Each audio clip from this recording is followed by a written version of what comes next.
Assalamualaikum anak-anak, ketemu lagi dengan Bu Mutrika.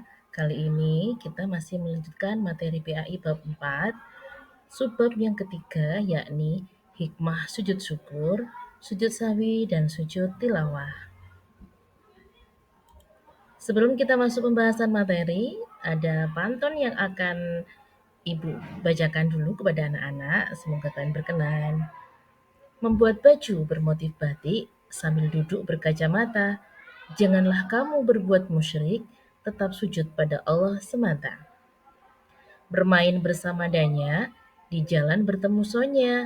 Jauhilah larangannya, patuhi semua perintahnya. Setelah pantun tadi yang kita dengarkan, sekarang kita baca ada satu hadis riwayat dari Imam Muslim tentang sujud yang hendaknya kita selalu ingat. Hendaklah kamu bersujud, karena sesungguhnya tiada engkau bersujud sekali kepada Allah, kecuali Allah menaikkan derajatmu dan menghapus dosa dan keburukanmu. Masya Allah, orang-orang yang bersujud kepada Allah akan dinaikkan derajatnya dan dihapus segala dosa dan keburukannya. Siapa di antara kalian yang ingin dosanya dihapus dan dinaikkan derajatnya? Ayo angkat tangan. Nah, semuanya kan kepingin ya. Mari kita selalu bersujud kepada Allah dengan niat lillahi ta'ala agar derajat kita dinaikkan dan semua dosa dan keburukan kita dihapus oleh Allah. Inilah hikmahnya. Hikmah yang kedua yaitu memahami bahwa setiap orang pasti pernah berbuat salah. Apabila seseorang mengakui kesalahan dan minta maaf, maka kita hendaknya memberi maaf. Allah pun juga Maha Pemaaf. Maka ketika ada yang berbuat salah sama kita, kita juga harus memaafkan atau memberi maaf kepada teman-teman ataupun orang-orang di sekitar kita. Karena kita harus memahami pasti orang-orang itu dan kita sendiri pun pernah berbuat salah. Hikmah yang ketiga, manusia tempatnya salah dan dosa. Sehingga ketika melakukan kesalahan, hendaknya segera meminta maaf. Baik kita ataupun orang lain, manusia itu adalah tempat salah dan dosa, maka kita ketika melakukan kesalahan, hendaknya segera meminta maaf kepada siapapun. Yang keempat, lebih menghayati bacaan dan makna Al-Quran. Karena sejatinya dengan sujud, kita tunduk dan patuh kepada Allah, harusnya kita lebih menghayati bacaan dan makna Al-Quran dalam kehidupan sehari-hari agar kita bisa mengamalkannya. Hikmah yang kelima, yakni mendekatkan diri kepada Allah. Dengan kita bersujud dalam suka, dalam duka, ketika kita mendapatkan kenikmatan, kita terhindar dari bahaya, ataupun kita sedang mendapatkan musibah atau cobaan, dengan sujud kita akan lebih mendekatkan diri kepada Allah. Hikmah selanjutnya yakni mensyukuri nikmat yang telah diberikan oleh Allah Subhanahu wa taala. Ketika kita melakukan sujud syukur, kita mendapatkan nikmat yang besar, kita harus segera mensyukuri nikmat itu dengan cara bersujud dulu, kemudian mengucapkan alhamdulillah. Dengan bersyukur, Allah akan menambah nikmat kepada kita. Hikmah selanjutnya yaitu memperoleh kepuasan batin berkaitan dengan anugerah yang diterima dari Allah Subhanahu wa taala.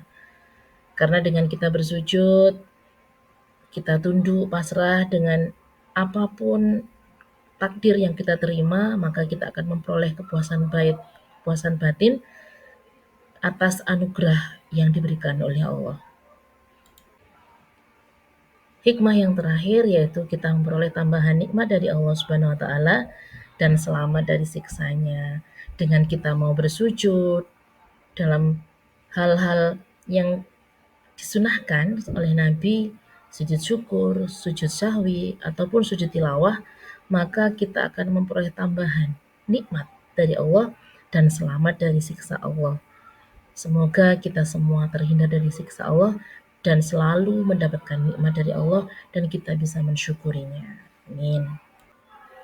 Setelah kita mempelajari hikmah secara keseluruhan, maka sekarang kita fokuskan kepada hikmah sujud syukur, yaitu menjadikan kita sebagai makhluk yang senantiasa ingat dan bersyukur kepada Allah, karena dengan sujud syukur tadi kita mendapatkan kenikmatan ataupun kita terhindar dari bahaya yang akhirnya kita selamat dari bahaya tersebut, maka kita senantiasa ingat dan bersyukur kepada Allah.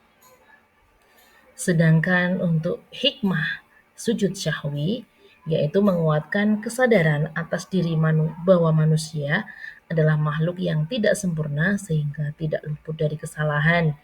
Maka kita sebagai manusia biasa harus meminta maaf apabila mempunyai kesalahan, dan kita juga mudah memberi maaf apabila ada orang lain yang berbuat salah kepada kita. Dan selanjutnya adalah hikmah sujud tilawah, yaitu menambah kecintaan kepada Al-Quran dan menjadikan kita mampu menghayati dan memahami keagungan dan kemuliaan Al-Quran. Dalam Al-Quran ada 15 ayat sajadah. Ketika kita membacanya, kita disunahkan untuk melakukan sujud tilawah untuk menambah kecintaan kita kepada Al-Quran sebanyak 15 kali sujud dalam satu kali khataman. Maka kesimpulan yang bisa kita ambil dari materi kita tentang sujud syukur, sujud sawi, dan sujud tilawah, hikmah yang bisa kita peroleh yaitu kita selalu menanamkan sikap rendah hati, menjauhkan diri dari perilaku sombong, dan takabur sedini mungkin dalam kehidupan sehari-hari agar kita menjadi insan yang pandai bersyukur. Sekian anak-anak materi kita pada subbab yang ketiga. Semoga kalian tambah semakin yakin dengan bersujud, kita akan memperoleh nikmat yang semakin besar dan mendapatkan pengampunan dari Allah, menghapus dosa-dosa kita. Cukup sekian dari saya akhiri. Wassalamualaikum warahmatullahi wabarakatuh.